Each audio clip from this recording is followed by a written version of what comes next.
Hi guys, today in labor law we are going to discuss the definition of factory, that is section 2M of the Factories Act 1948. According to section 2M of the Factories Act 1948, factory means any premises including the precincts thereof where 10 or more workers are working or were working in any day in the preceding 12 months with the manufacturing process being carried on with the aid of power, where 20 or more workers are working or were working in any day in the preceding 12 months with the manufacturing process being carried on without the aid of power.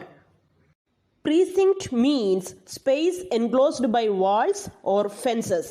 ചുറ്റുമതിലുകളുള്ള ഒരു സ്ഥലത്തെയാണ് നമ്മൾ precinct എന്ന് പറയുന്നത്. Space enclosed by walls or fences. ചുറ്റുമതിലുകൾ കൊണ്ടോ വേലികൾ കൊണ്ടോ enclose ചെയ്യപ്പെട്ടിരിക്കുന്ന space ആണ് പ്രീസിങ്ക്ട്സ്. So section 2M പ്രകാരം പ്രീസിങ്ക്ട്സ് ഉൾപ്പെടെയുള്ള ഏത് പ്രിമൈസസിനെയും നമുക്ക് ഫാക്ടറി എന്ന് പറയുവാൻ കഴിയും.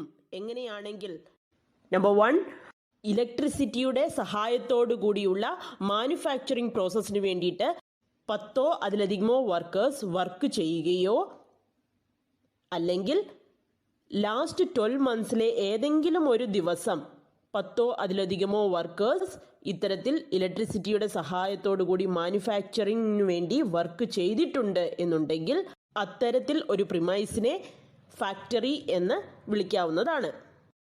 Second condition, without the aid of power. ഇലക്ട്രിസിറ്റിയുടെ സഹായത്തോടല്ലാതെ മാനുഫാക്ചറിങ്ങിന് വേണ്ടിയിട്ട് 20 അതിൽ കൂടുതലോ വർക്കേഴ്സ് വർക്ക് ചെയ്യുന്നുണ്ട് എന്നുണ്ടെങ്കിൽ അല്ലെങ്കിൽ ലാസ്റ്റ് 12 മന്ത്സിലെ ഏതെങ്കിലും ഒരു ദിവസം ഇത്തരത്തിൽ 20 ഓർ മോർ വർക്കേഴ്സ് വർക്ക് ചെയ്തിട്ടുണ്ട് എന്നുണ്ടെങ്കിൽ അത്തരത്തിൽ ഒരു പ്രിമൈസിനെ ഫാക്ടറി എന്ന് വിളിക്കാവുന്നതാണ്. ദാറ്റ് ഈസ് ഇലക്ട്രിസിറ്റി യൂസ് ചെയ്യുന്ന ഒരു മാനുഫാക്ചറിങ് പ്രോസസ്സ് ആണെങ്കിൽ അവിടെ 10 അതിലധികമോ വർക്കേഴ്സ് വർക്ക് ചെയ്യുന്നുണ്ട് അല്ലെങ്കിൽ പ്രിസീഡിങ് 12 മന്ത്സിൽ ഏതെങ്കിലും ഒരു ദിവസം 10 അതിലധികമോ വർക്കേഴ്സ് വർക്ക് ചെയ്തിട്ടുണ്ട് എന്നുണ്ടെങ്കിൽ അതൊരു ഫാക്ടറിയാണ്. ഇനി ഇലക്ട്രിസിറ്റി യൂസ് ചെയ്യാത്ത ഒരു മാനുഫാക്ചറിങ് പ്രോസസ്സാണ് എന്നുണ്ടെങ്കിൽ അവിടെ 20 ഓർ മോർ വർക്കേഴ്സ് വർക്ക് ചെയ്യുന്നുണ്ട് അല്ലെങ്കിൽ ലാസ്റ്റ് 12 മന്ത്സിലെ ഏതെങ്കിലും ഒരു ദിവസം 20 ഓർ മോർ വർക്കേഴ്സ് വർക്ക് ചെയ്തിട്ടുണ്ട് എന്നുണ്ടെങ്കിൽ അത്തരത്തിലുള്ള ഒരു പ്രിമൈസും ഫാക്ടറിയാണ്. Once again, the definition of factory according to section 2M of the Factories Act 1948. Factory means any premises including the precincts thereof where 10 or more workers are working or were working in any day in the preceding 12 months with the manufacturing process being carried on with the aid of power, where 20 or more workers are working or were working in any day in the preceding 12 months with the manufacturing process being carried on without the aid of power. I hope the definition of the factory is very clear now. The Factories Act 1948 intends to benefit the workers employed only in a factory.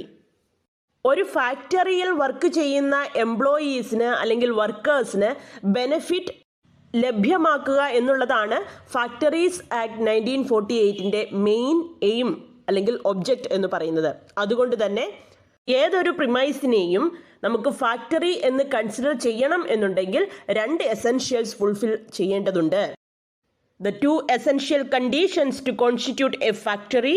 Number 1, there must be a manufacturing process in any part of the premises of the establishment. And number 2, there must be prescribed number of workers working in any part of the premises and engaging in any part of the manufacturing process. ഡെഫിനിഷനിൽ പഠിച്ച അതേ കാര്യം തന്നെയാണ്. What are the 2 essential conditions to constitute a factory? Number 1, ആ എസ്റ്റാബ്ലിഷ്മെൻറ്റിൻ്റെ ഏതെങ്കിലും ഒരു പാർട്ടിൽ manufacturing process നടക്കണം. നമ്പർ 2, ആ മാനുഫാക്ചറിങ് പ്രോസസ്സിൽ ഏർപ്പെടുന്നത് പ്രിസ്ക്രൈബ്ഡ് നമ്പർ ഓഫ് വർക്കേഴ്സ് ആയിരിക്കണം. ഇനി പ്രിസ്ക്രൈബ്ഡ് നമ്പർ ഓഫ് വർക്കേഴ്സ് ഇല്ലാത്ത ഒരു എസ്റ്റാബ്ലിഷ്മെൻറ്റിനെ ഫാക്ടറി ആയിട്ട് നമുക്ക് കണക്കാക്കാൻ കഴിയുമോ? Yes, of course. State government by official notification may declare any establishment as factory even when the number of workmen is less than the prescribed minimum under the Act. ഈ ആക്ടിന് കീഴിൽ പറഞ്ഞിരിക്കുന്ന prescribed number of workmen ഇല്ലാത്ത ഒരു എസ്റ്റാബ്ലിഷ്മെൻറ്റിനെ state ഗവൺമെൻറ്റിന് official notification വഴി ഒരു factory ആയിട്ട് declare ചെയ്യുവാനുള്ള അധികാരമുണ്ട്. Once again, the Factories Act aims to benefit the workers employed only in a factory.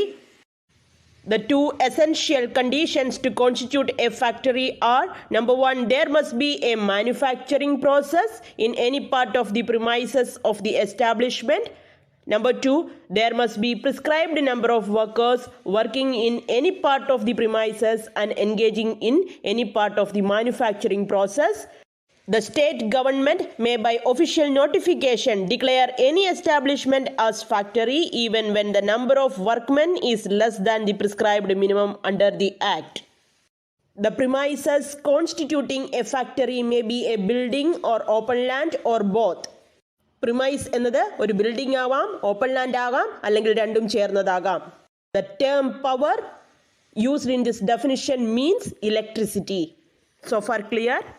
The term factory in Factories Act does not include railway running sheds, mobile unit of armed forces, mines, exhibition or cinema theaters, etc. Factory എന്ന ടേമിൽ ഉൾപ്പെടുത്താത്തത് railway running sheds, but railway workshops ഫാക്ടറിയാണ്. പിന്നെ mobile unit of armed forces, mines cover ചെയ്തിരിക്കുന്നത് Indian mines ആക്ടിലാണ്. അത് factories ആക്ടിൻ്റെ പരിധിയിൽപ്പെടുന്നതല്ല. So mines are not factory. And exhibition or cinema theaters are also not factory. Previously, hotels and restaurants-നെ factory ആയിട്ട് consider ചെയ്തിട്ടില്ല. ബട്ട് ഇപ്പോൾ ഹോട്ടൽസിൻ്റെയും റെസ്റ്റോറൻറ്റ്സിൻ്റെയും ഒക്കെ മാനുഫാക്ചറിങ് അല്ലെങ്കിൽ പ്രൊഡക്ഷൻ ഏരിയ ഫാക്ടറി ആയിട്ട് കണക്കാക്കുന്നുണ്ട്. സോ ഹോട്ടൽസിൻ്റെയും റെസ്റ്റോറൻറ്റ്സിൻ്റെയൊക്കെ മാനുഫാക്ചറിങ് ഏരിയയിൽ വർക്ക് ചെയ്യുന്ന എംപ്ലോയീസ് ഇപ്പോൾ ഫാക്ടറീസ് ആക്ടിൻ്റെ പരിധിയിൽ ഉൾപ്പെടുന്നവരാണ്. Now the term factory include railway workshops, salt works even on open land, premises with 7 permanent and 3 temporary workers in manufacturing process using power, and number 4, establishments which prepare food and drinking items. For example, the manufacturing area of hotels and restaurants. Open ലാൻഡിൽ നടക്കുന്നതായാൽ പോലും salt works ഫാക്ടറിയിൽ ഉൾപ്പെടുന്നുണ്ട്. പിന്നെ ഡെഫിനിഷനിൽ നമ്മൾ പഠിച്ചായിരുന്നു, power use ചെയ്യുന്നുണ്ട് എന്നുണ്ടെങ്കിൽ 10 workers minimum ഉണ്ടാവണം എന്നുള്ളത്. ബട്ട് അതിൽ 7 പെർമനൻറ്റ് വർക്കേഴ്സും 3 ടെമ്പററി വർക്കേഴ്സുമായാലും അത് ഫാക്ടറിയിൽ ഉൾപ്പെടുത്തിയിട്ടുണ്ട്. ഫുഡും ഡ്രിങ്കിങ് ഐറ്റംസും പ്രിപ്പയർ ചെയ്യുന്ന എസ്റ്റാബ്ലിഷ്മെൻറ്റ്സും ഫാക്ടറിയാണ്. For example, the manufacturing or production area of hotels and restaurants are factories. ഇനി മാനുഫാക്ചറിങ് പ്രോസസ്സ് എന്ന് പറയുന്ന ടേം എന്താണ് മീൻ ചെയ്യുന്നത് എന്ന് നോക്കാം. ഒരു റോ മെറ്റീരിയൽ കളക്ട് ചെയ്ത് ആ റോ മെറ്റീരിയലിന് ആൾട്ടറേഷൻ വരുത്തി കൊമേഴ്ഷ്യലി വേറൊന്നായിട്ട് അറിയപ്പെട വെക്കുന്ന ഏതൊരു പ്രോസസ്സിനെയും മാനുഫാക്ചറിങ് പ്രോസസ്സിൽ ഉൾപ്പെടുത്തിയിട്ടുണ്ട്. In all manufacturing processes, there must be some transformation to make an article commercially known as another. Manufacturing process include any process of making, altering, repairing, ornamenting, finishing, packing, roiling, washing, cleaning, breaking up, demolishing, treating or adapting any article or substance with a view to its use, sale, transport, delivery or disposal. Pumping oil, water, sewage, generating, transforming power, all kinds of printing works, photography and book binding, construction, reconstruction, repairing, refitting, finishing or breaking up of ships or vessels, preserving or storing any article in cold storage with a view for its sale. Finally, Section 6 of this Factories Act 1948 governs the registration and licensing of factories. The state government is empowered to make rules for licensing and registration of factories under Section 6 of this Factories Act.